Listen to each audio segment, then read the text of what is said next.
Jadi bagaimana Pak Bupati tadi waktu turun di BRI Kota Bunan tiba-tiba sempat ada marah-marah, itu kenapa Pak? Jadi gini, saya tadi kebetulan kunjungan dengan Pak Kapolres setelah habis apel untuk operasi lilin 2020 ya, Natal dan 2021 tahun baru. Kemudian kita jalan untuk bagi-bagikan masker ke masyarakat, bantuan dari Kapolda Sulawesi Utara. Kapolres bilang di BRI Kota Bunan itu banyak orang ngumpul.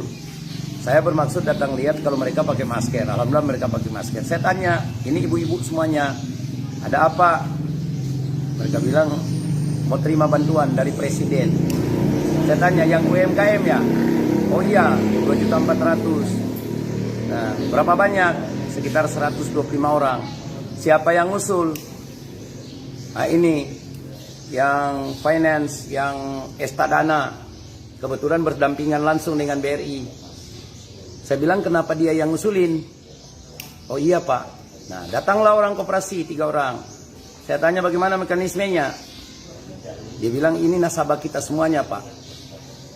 Mereka ini kita pinjamkan uang, baru kita usulkan ke Kementerian Koperasi dan UMKM.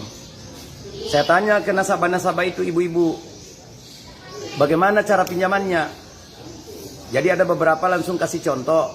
Kami pinjam 3.400.000. Nah, kemudian yang kami terima cuma 2.700.000. 700 jadi simpanan, tetap ada di Estadana. Dan mereka bantu kita urus untuk dapat bantuan dari Presiden yang 2.400.000. Nah, kewajibannya bagaimana di Estadana? Dibayarkan pengembaliannya dari uang 2.700.000 itu, dari pinjaman 3.400.000 yang dipotong 700 sebagai simpanan. Kewajiban para nasabah itu setiap minggu mengembalikan 250.000 selama 25 bulan. 25 bulan itu 6 bulan 1 minggu.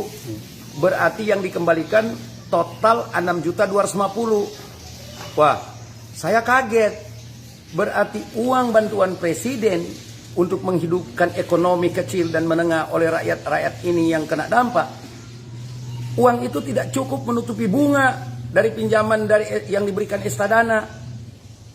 Pertanyaannya, kenapa niat Presiden yang begitu bagus untuk membantu rakyat, kenapa Menteri Koperasi dan UMKM sebagai pelaksana teknis tidak mempercayakan kepada pemerintah atau BUMN agar tidak ada potongan atau pembayaran bunga?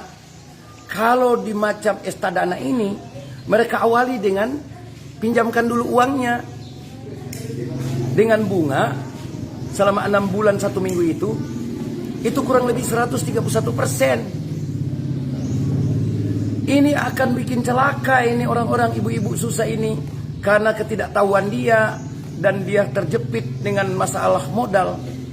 Dia iya-iya saja.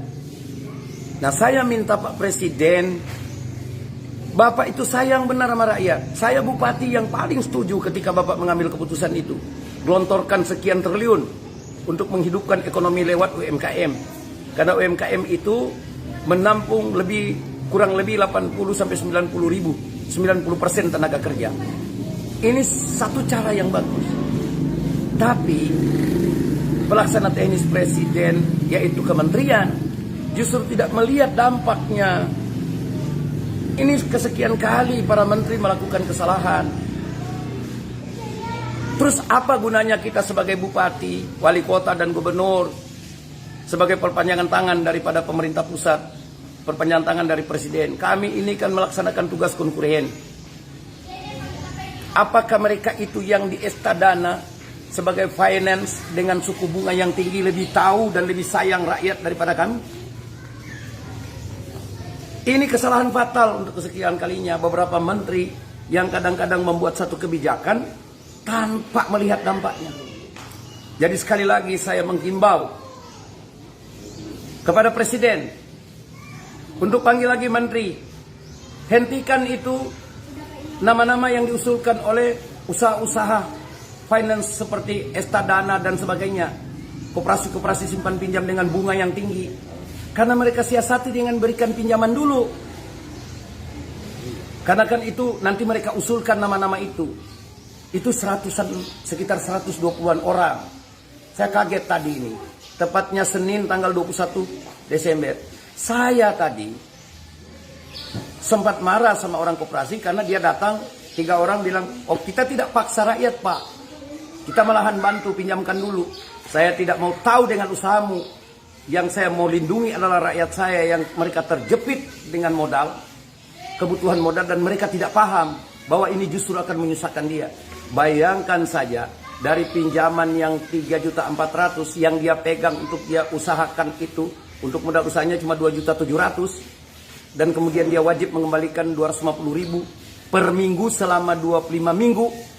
Berarti total dia kembalikan dari modal usaha yang 2.700.000 itu 6.250.000. Selisihnya 3.550.000. Itu 131%. Ini mau hidup bagaimana? Berarti uang yang dia terima dari presiden, kasih sayang presiden, yang niat tulus presiden itu tidak cukup menutupi bunga dari pihak finance ini. Makanya saya minta presiden koreksi lagi kebijakan menteri ini. Langsung aja kepada pemerintah daerah.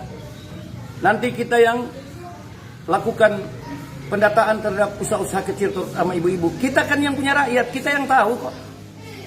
Saya heran para menteri ini selalu melangkahi bupati wali kota sebagai perpanjangan tangan pemerintah pusat. Ini kesalahan kesekian kalinya dari para menteri. Makanya kan saya banyak mengoreksi. Karena ini kepentingan negara ini punya kita bersama. Makanya saya selalu bilang, belum tentu orang jadi menteri itu lebih paham tentang persoalan di daerah. Kita di daerah yang lebih tahu. Jangan terlalu mengeneralisir bahwa seakan-akan para bupati, wali kota, dan gubernur itu semuanya orang-orang jorok, orang-orang pencuri. Enggak lah, kita juga sayang rakyat kita.